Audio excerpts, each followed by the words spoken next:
Hello and welcome back to the TikTok podcast. I am Sam. I'm Matthew. And today we have a special guest, the one and only Cade Jahns. Okay, that's Jans, Sam. Is it Jans? But, Okay. But thank you. Yes. Hi. All right. Yeah, we're just messing around with you, Cade. We're all friends here. Sure. Yeah, totally knew that. All right. Welcome back. So, Cade, I guess the first question is, how are you doing in school and life? In school, life? Life, sports, whatever. anything. What kind of just do a basic introduction of yourself? Well, I'm doing pretty good in school. I think the only thing I have other than is an A minus in personal finance. So. A minus in personal finance. Personal finance is just... Baseball's going good. Didn't have practice today because our game was canceled. That's why I'm here. And it's actually pretty sunny out, so. So, yeah, good stuff. Yep. So you can balance your sports and your classwork pretty well. Yeah, I do. Do you have a job currently, or are you planning to get one in the future? Yeah, I work for my dad on the during the summers, but I mean, I do stuff around the house for him and do some stuff for him over the weekends or whatever he needs to do. But it's mostly just a summer job, and then like during winter break is when we get our big snowstorms, and I always have to shovel for him then. Right. Yeah. Yep. So I know we have all seen a documentary that's quite interesting. It's called "The Last Testament of George Harrison." And the premise of this documentary is that one of the lead singers of the Beatles, Paul McCartney, is actually dead.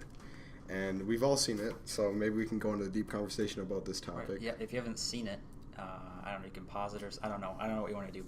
Or afterwards, I highly recommend, it's called The Last Testament of Paul McCartney. I think it's like... No, The Last Testament of George Harrison. Whatever, okay. The Last Testament of George Harrison. It's like an hour and something long. It's a good movie though. I've watched it like twice. But it's really good, and it's a cool if you type it in on Google, conspiracy. the first link will give it to you. You don't gotta pay your. And even if you don't believe that he's dead, it's still really informational about the Beatles. Like you learn about how they were formed, and about their albums and what they mean and all that kind of stuff. So personalities, how they kind of clashed sometimes and stuff like that. Yeah, it's very good. All right, so. What did you think of the documentary overall, Cade? Well, I thought it was just really interesting. It kind of had like a creepy vibe to it, sort of, because it's there's some sketchy stuff that's supposedly going on, like behind the scenes with the Beatles. But I thought it was just super interesting and informational. And even though there was no action or anything, it still kept your attention and it kept you interested the whole time. Yeah, they definitely used creepy music when they're talking about some really dark things about the supposed death of Paul McCartney and the covering up of him being dead and replacing him with some other look-alike, plastic surgery. There's some really dark stuff, but it's scary to think that it could be real, that this could be happening just so. Well, the premise is that they covered it up because there were so many fans of the Beatles that they thought that little girls would kill themselves over the death of Paul McCartney. Well, not the little girl, but the teenagers. Teenagers, the girls that would just go crazy over the fact that the Beatles were in town or whatever. Yeah, another interesting thing is that when you look at all their songs and all their famous songs, like most of them are like after Paul's supposed death, and like that's pretty crazy to think about that. There might not have even been Paul. When you say Paul McCartney is dead, a lot of people just think of the Paul McCartney that we all know, when in fact the documentary is saying that the real Paul McCartney died a long time ago. So when you say Paul McCartney's dead, everyone's thinking, well, he's not dead. I've known him my whole life. He hasn't changed. He's that old dude. Yeah, but you're not thinking of the real Paul McCartney. It was a long time ago, before Rubber Soul, which was the first album produced after the new Paul McCartney was in place. Yeah. So everyone knew about the reverse playing of the albums to find secret messages, which came out on a radio station. This man was just messing around with some records, and he played one of the Beatles songs in reverse, and it said a message, said Paul is dead. And it just kind of blew up. Everyone's playing their records in reverse, trying to figure out these reverse messages. And there was a lot more clues hidden in the Beatles' albums and their covers and everything. But it was disproven pretty much. No one really believed that he was dead. They just thought it was some big joke. Right. I think, what my dad says as a counter to this is he said, well, that's just because more people would buy their albums, like the albums that the real Paul was in, like, but which is not too bad of a financial or maybe buy albums because they want to listen to the secret messages or right exactly. But still, they weren't the ones who came out with it, they covered up right when the guy on the radio station found out. they were all, no, I'm not dead, I'm right here. I was always the same. And then they continue to put secret messages in reverse. So they say it's a coincidence, but when it happens like 5 albums in a row and there's secret clues in the album covers, it's kind of crazy, and you gotta help but wonder maybe if it's true or not. It also talks about how, or the reason why John Lennon may have died and why George Harrison was attacked originally. Well, you may know that he died from, I think, lung cancer in 2001 or so. But before that, someone went over to his house and tried to stab him. So they were kind of correlating maybe the fake Paul McCartney planning or hiring hitmen to kill Lennon and then kill McCartney later on after they kind of decided to go public with this kind of stuff. Yeah, So, and it was made public. The movie was made supposedly by George Harrison when he was in the hospital after being stabbed, like when they attempted to kill him instead of getting the news out, but he did. All right, we got an announcement here. Let's listen to this. Mr. Kahn, Mrs. Monet Bakken, Mr. Lipto, Mr. Potrat, Mr. Wilshire, and Mr. O'Brien. Thank you. You're welcome. All right, Tune in so next week to find out what their social security numbers are. all right. So yeah, as we're saying, this documentary is very informational, so I suggest watching it. Maybe come back and listen to what we think about it afterwards, because you probably don't have no idea what we're talking about. But it's quite crazy. Yeah, it's so good too. I don't know, just the way they put it all together, all the information. There's so much proof that they use, right? And it's like you can't think that there wasn't something going on, because there's so much proof when you look at what you they can't showed say you. that. You can't look at it and say that the Beatles didn't put secret stuff in their albums, because they did. The only question is whether or not it was true that Paul McCartney was dead, Right. because there was secret messages in the album covers. Like, I can give you one example right now. So early on in the documentary, they talk about when they're coming up with the idea to replace Paul. There's a book that is written about how there's 3 men, or 4 men, they're in a ship crash, and they survive, but one of them ends up dying. And they decide to cover it up that he died and get a replacement for him. And in one of the album covers, they actually have the author of that book holding up the symbol that the priest holds up when a dead body is getting buried. And there's just so many of those small hints that just like nod you toward the right direction that there's something going on. Yeah, with that background knowledge, you can like really look at it and find something in that, like each album cover almost. It's crazy. Yeah. And I know we've also all seen The Office, which is one of my favorite shows. I think it's one of your favorite shows as well. Yep. I don't know. I just feel, I don't know what year exactly that ended. 2013, I believe it was. 2013. 2005 to 13. It Really? was like 8 or 9 seasons, I think. I feel like I might have watched it during 2013. I don't know. Was the season still going on when I was watching it? Possibly. I don't know. I don't know. Yeah. So yeah, such a good show though. Yeah. And like Michael Scott. Like, okay, the thing about The Office is you feel like it's real characters. They make it feel like you're in a real office, and I'm pretty sure some people might have even been fooled and believed it was a real documentary. People like going into office and recording people. right, yeah. The way they make it look with the interviews and everything. Yeah. Yeah, people they look at the camera like when something funny happens. Yeah, and they don't have like most shows do or most comedies where they put laughing audio in the background, which I don't really like, but sometimes you get used to it.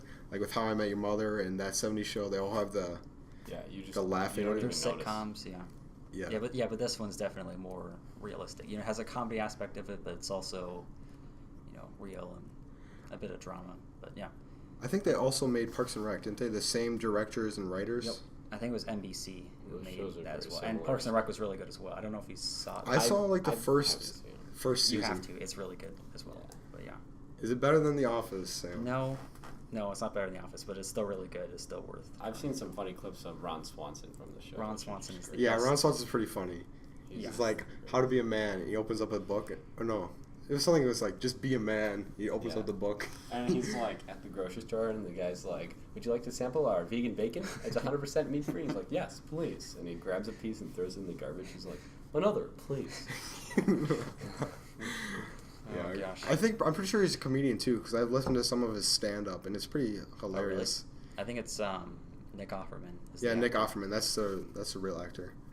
Yeah. But yeah, he's pretty funny. So good. He's kind of just like stale comedy where you just like tell it like it is, and you know, because some comedians are trying to be funny, but he's just kind of like pretending like he's not trying to be funny. It's just the way he is. Yeah. Kind of like I feel like Louis Black. He does an angry comedy where he just kind of yells at stuff he Yep. hates. Yep. Yeah. Lucas Black was funny. But yeah, I mean, I know Joe Rogan as well. He's one of my favorite comedians. Yeah. Quite hilarious. and he also has a podcast, which I mean, I guess we're kind of modeling after it in the sense that it's not really staged. We kind of just talk about stuff, but yeah. Mhm. Anyway, yeah, he's pretty good as a comedian as well. So, Cade, let's talk about your video gaming. I know you're very into video gaming. You're into Envy, right? That's your favorite team? Envious, yes. Envious? The esports team. Yep. So why don't you tell us about your Esports. video game life?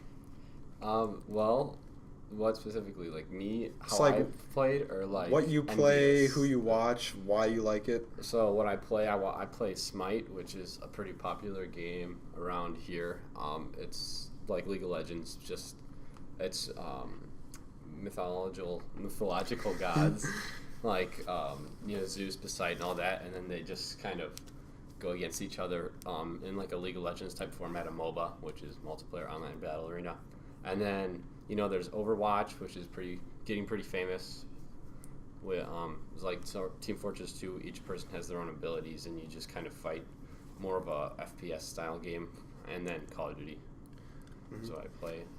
What I watch, well, for esports, I don't necessarily have to even know the game to watch it. It's just if Envious's team is playing, I watch it. So like, they obviously have a League of Legends team, and they're not very good. They're just starting out, but I didn't know anything about League of Legends, and I still really don't. But I watch a lot of League of Legends just when they play, and Halo, Gears of War, all that stuff.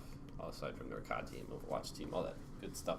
So when they play, is it like in a stadium? Because sometimes I'll like see someone watching it. It just kind of looks goofy to me to see a bunch of people like sitting on computers, and then they have like announcers like you would for football, and they're like talking about the plays, and I don't know.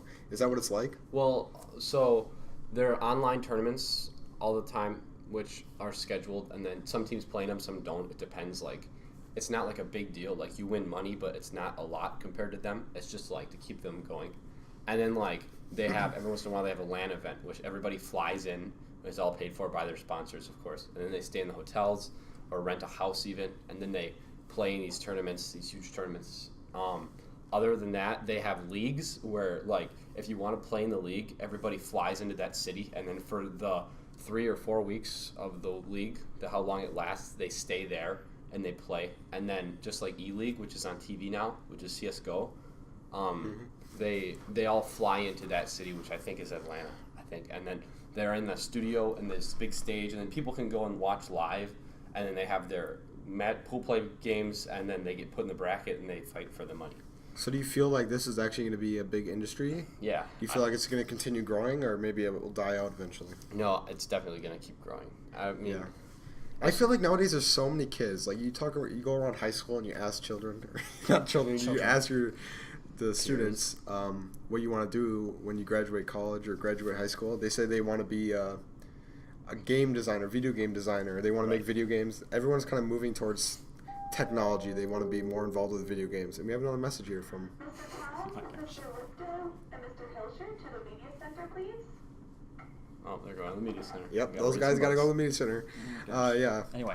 So, Sam, what do you think about this? Do you think that original sports are better, or do you think that we should be moving towards more video game-based Okay. stuff? Well, okay, so esports in general I think are fine. I don't really get so much the hype of video games just because you can play video games, and it's kind of it's a closer experience to professional video games than it is to real sports. Just because you can control. I mean, it doesn't take a ton of physical talent to press numbers on a keypad. Yeah, exactly. Yeah. Buttons. But I understand the hype just because a lot of people know about like video games. A lot of teenagers in particular. I mean, obviously esports isn't that large in the adult community, like 40-year-olds or whatever. But I think it's all right. I don't get why it's more popular than regular sports more safe. I mean, it isn't. And It probably isn't eventually, but I feel like in 20 years, they maybe say it that will be. at the current rate, it will be. But I mean, obviously, it's going to slow down because the target audience will be reached. It's kind of like YouTube channels. Like the YouTube channels grow exponentially, but like eventually, the target audience is going to be reached, and it's going to just kind of like flatline. So I think that's kind of the situation it's going with esports. I think it's going to grow a lot, but then eventually, it's going to flatline because regular sports have a target audience of teenagers all the way up to old people. I mean, you see tons of people. Regular people from age 20 to 70 with like sports jerseys with Aaron Rodgers on it or whatever. Soccer's huge in the world, so obviously that's probably always going to be more popular. But I think that esports will be up there. Yeah, I saw an article where it said esports was expected to pass up soccer as the world's most famous sport, or like thing to watch by 2060, which is scary to think that I'll be like 60 years old then. Mm-hmm. Well, you hear the number 2060 and you think that's not that far away, but we'll be 60. Think then. about. Okay, well, how far away is 47 that's like years. 43 years? Yeah. 43 years. What was going on 43 years ago? Right. I think I heard this somewhere that 1970s. from I think it was 20 years. No, it might have been like 50 years. From the time that the first airplane was built, 50 years later, the first nuclear bomb was dropped out of one. By an airplane, right? Only 50 years. Think about that. Think about how much time had passed. Like the first Wright brothers airplane that was just made out of scrap, to the point where we had machine guns and planes that could fly over and drop bombs on civilization. Yep. I mean, that's a Thousands lot of in miles just away, 50 too. years. Right. And think Yeah. about what's happened in the past 10 years. Like, you look 10 years back, 2007, we didn't have iPhones. I don't remember what the first year the iPhone came out. I don't really I know. have no 2007, which was I mean- only 10 years ago, and look how much it's Yeah, advanced But now. now everything is insane. Like, back when the first moon landing happened, the technology that it took to get the craft up to the moon, we have in our phones in like times 10. And it filled up The an power. entire Yeah. the computer filled up an entire room with just a bunch of people controlling it. Now we have the same amount of power in our pockets every single day. And imagine what's going to be in 60 or 50 years. We Yeah, have no it's- idea what's It's going to happen. just growing exponentially. I think this kind of correlates with how like flatlining as well, because eventually we're going to get to the point where technology is so advanced that it can't really get that much more advanced. Yeah. Well, I think humans have a tendency to always strive to be better. And Right. even if we do get to a point where we can't come up with anything else, there'll always be people that are going to invent Well, yeah, something. because like I think like think about it right now. We think there's not much more we can do like than what we have already, right? But like And there's then always there's- going to be some new discovery, Yeah. and then it's just going to blow up. There's one invention that will change everything. Right. That's how it always happens. It's like, well, we don't know what to do. And then there's one guy that just comes up with something that changes the game. Yep. And everyone's using that to invent new things. Yeah, if I could grow up in like a certain time, it would be like back when less stuff was invented, or it would be like in the future. Because I'm pretty good at video games, right?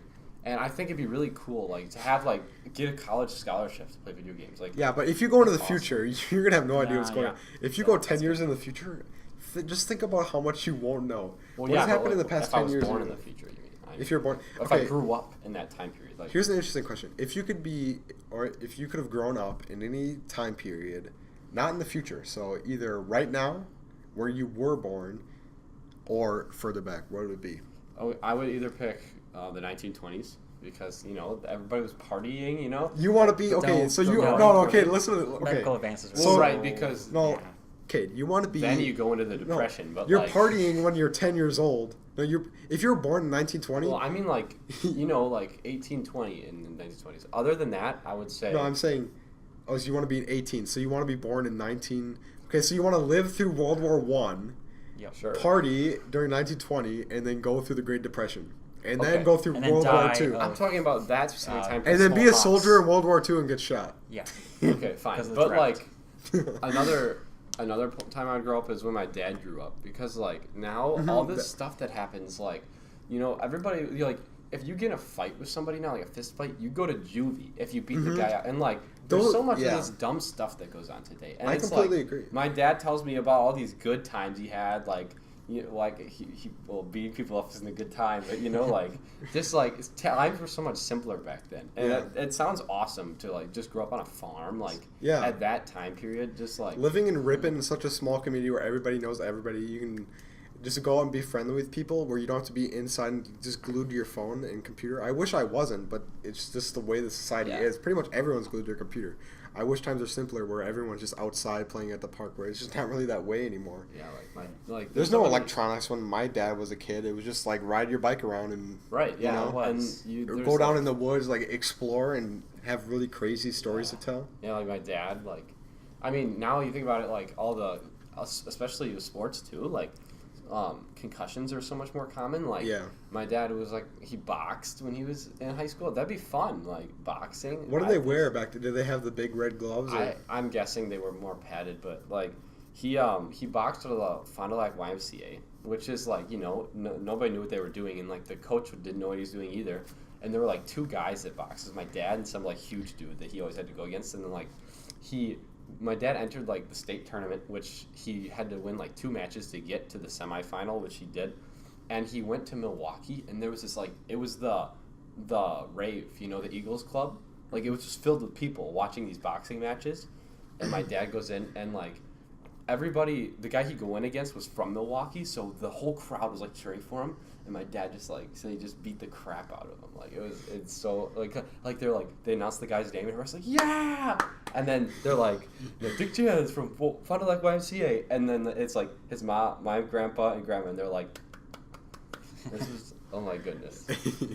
Yeah, back when our parents were growing up, there was a lot less regulations for things, and I feel like that'd be a fun time to grow up. Yeah.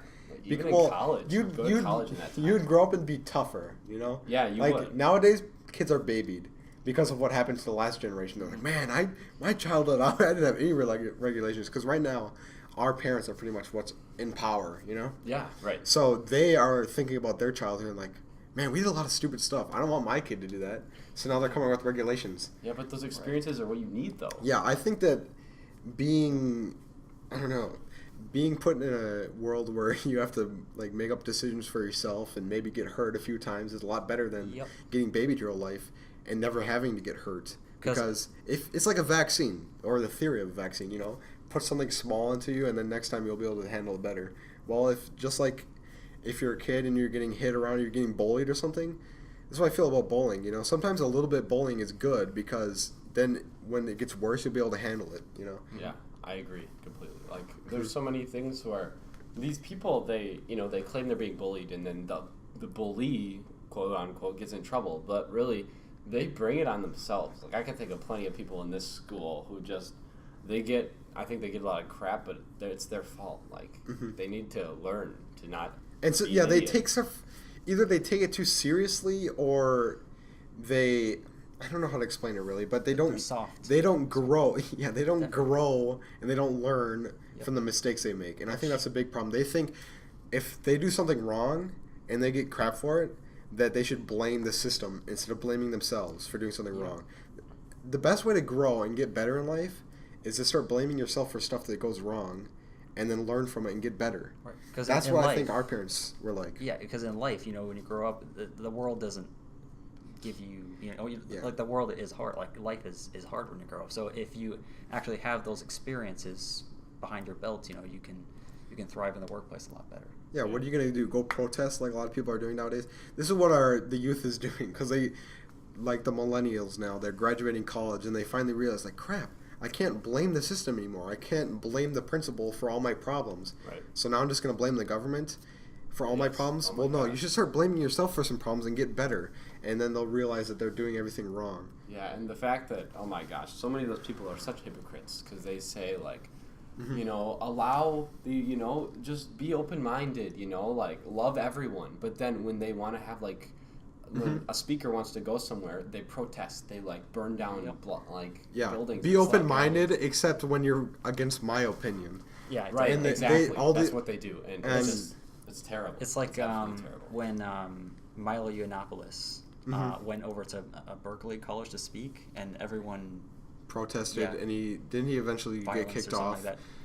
Yeah, well, yeah, I think he had to to leave or cancel the event because there was too much violence going on. Yeah. There's So, many people getting I think that like, feminism is oh gosh. kind of like the manifest of a lot of these problems, you know. And I don't know if anyone's listening to this as a feminist, but if you are, come talk to us, you know. Come on the show. We'll talk to you about Yeah, what you definitely. think feminism is or what it should be. Because I hear a lot of people saying, you know, feminism is for equality of both male and female. Oh Well, my that's what it gosh. was. That's what it was. But That today, was first wave feminism. that was first wave and second wave. Third wave, wave, it's is all about- transforming into something a lot more. It's Yeah, transforming it's- into we don't need men. All men are pigs. Yeah. And It's it's tra- like yeah. that's just terrible mindset Yeah, it's to just- have. And anyone else's opinion doesn't matter, but we're going to say that we like everyone's opinion. Right. It's just they claim stuff that they're not. That's not true. Like Mm-hmm. they're just. Oh my And gosh. Going against a lot of scientific- these kids that are being, I think they're being brainwashed by the teachers at their colleges, you know, because they come to college, they're ready to learn, they're open-minded, and then what happens is they get put in an echo chamber where it's just a bunch of liberal teachers that are telling the same stuff over and over again, and they get raised up to think that, you know, feminism is the only way to solve problems, and like conservatism and all that is just completely wrong.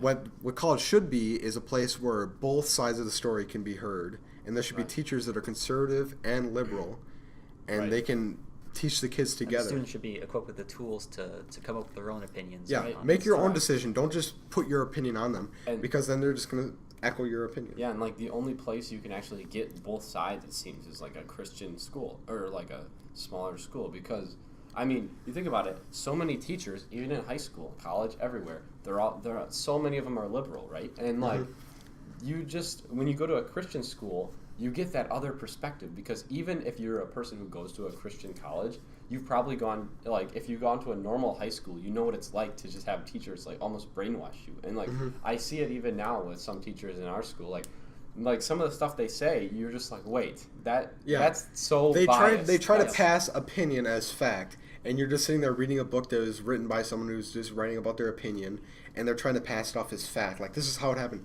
Well, this is like from someone's perspective. This is opinion about a situation. When I want to hear the other side, and then we open up the conversation, and some opinions just get shut out. They don't get heard Yeah, because that happens to you a lot. that happens to me because I don't listen to crap. You know, if I'm hearing something that's wrong, I'm gonna say my side of the story or say my opinion on it. And that's I feel everyone else in the room should hear my opinion because they should be just hearing one side. Right, like I remember one of the teachers was claiming like, you know, how police can be so terrible and they get like protected or whatever. And it's like, and then Brock went in and he said, both my parents are police officers. That's completely not true. And then, you know, she can't shut down that opinion. That teacher can't shut down that opinion. But like almost every other opinion, they'll just cut it off and they'll like prove you wrong and embarrass you in front of the class. Like it's tough having your own opinion in today. Right. Yeah. Like today. And that's what happens when these children are going to college, and then they want to be normal. They don't want to be different because they'll just get shut down and be embarrassed. When I feel like any opinion should be accepted, and you should be able to have the right to make up your own opinion. I think that the best thing to do is, well, all these feminists are saying, oh, well, you guys are Nazis, you know? They bring up some pretty intense terms. Well, what we should do is let's have some real Nazis, some real white supremacists go to campus and say their opinion. You know, the worst thing that you can do is say, oh, well, you're wrong, I don't like you. But maybe you should still hear their side of the story. I'm not saying it's right. I'm saying that you should hear everyone's opinion. Yeah. And 'Cause- like just like if you're preparing for a debate, you can't just look at your side. You have to look at things the other side does first. You have to try to understand them before you try to shut down their argument, right? That's You why I can't- think debates are the best form of literary communication, just because you demonstrate both sides of an argument. And if you're listening to a debate in particular, you can make the educated decision for Maybe yourself. we should have debates on here. All right, if That'd anyone's be such a good idea. if anyone is a feminist, seriously, come talk to us. The breakout space in Lumen. And not like a reasonable feminist, like someone. Well, okay. No, we we want a reasonable I would feminist. say like if it was like some sort of radical wrong, but no, like if you actually enforce your beliefs in feminism to a degree that is higher than that of regular equality. Right. And like a lot of high school people can claim they're feminists, but really they don't know anything to back it up. They're just They just say hopping on that they bandwagon. they type in feminism on Google and they see the definition equality of male and female. Well, if that's true, how come less than 50% of females are feminists? What you think that 100% of females will be feminists is just because that's not the case anymore. It's not the case that they want equality for men and women. They want something else. That it's evolved into something I different. think those feminists, quote unquote, that are considered to be radical kind of alter the meaning over time Yeah. of true feminism. And to call them out again, well, we're talking about debates, and I mean, if you go online and just look for videos of just like how feminists debate, really they don't know how to. They either just yell in your face some chant repeatedly, or they'll just walk away once you tell them some real facts. They should be, able to talk to you decently and say what their opinion is. And I want to talk to someone that actually has like strong opinions about feminism and how it has become today. And I want to hear what they think about it, because maybe I'll change my opinion, because they could be right about some things, and they could realize that they're wrong about some things and change. And I think that's the best way to make yourself better, Talk to people that have different opinions than you, and maybe you can make yourself better by figuring out what you're wrong. Right, that'd be cool. Let's steer back on track to Cade in particular.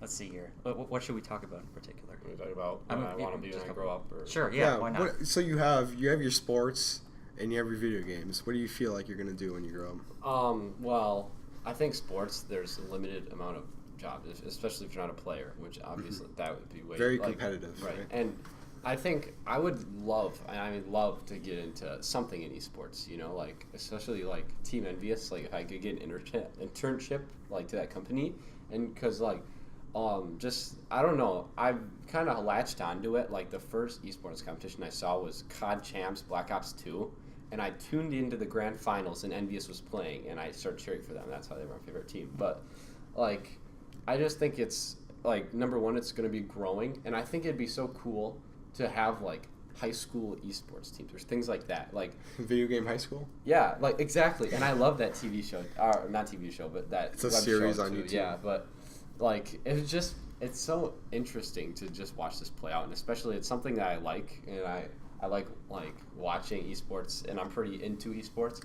I'd say I'm the most out of anyone in this school, almost. Yeah, you seem like you're always thinking about it at least. Yeah, and it's just. I feel like it'd be so cool for people to get opportunities other than like sports or whatever. Like we could kind of, even though I obviously play sports, I feel like makes me a good token to, pass this on, because if you get some fat dude who seems like he lives in his mother's basement trying to pass esports off as a real thing, it's not going to happen. But like there's FaZe Sensor, obviously, who's like a big, he's like huge, he works out, and he was also a Call of Duty professional, and I feel like that'd be so awesome. But for like a job in particular for me, I would want to be like a manager for one of Envious's teams, because you get to travel with the team to like other cities when they compete, and you just get paid to kind of like keep track of all their, like their meals and like the hotels you stay in and stuff like that. And all you just kind of tag along with the team as they go to their tournaments, like which is what Tasmo does. That's what his name is.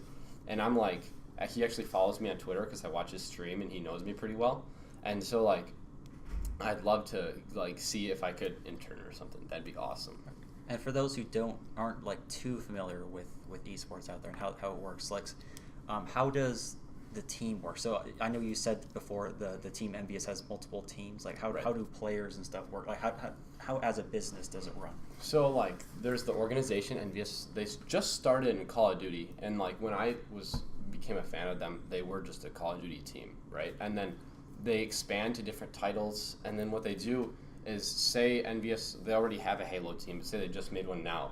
They would look for pros, they would look for disbanded teams that just were disbanded, like these people are good, but for some reason they were split up. You take them, and it depends on the game, how many people you need, but you sign them to a contract, and really, you don't get paid that much in tournament winnings, like, like you win the grand prize, and they're holding up the trophies with all that money, like the big check.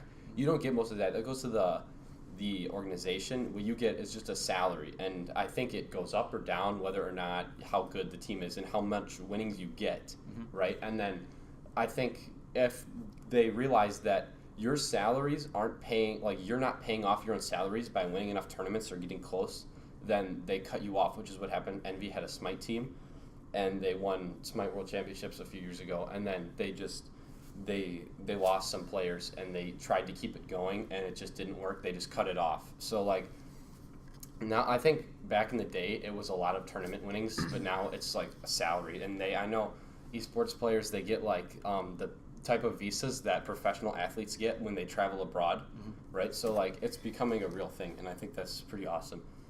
Another thing is it ties in with the sports world.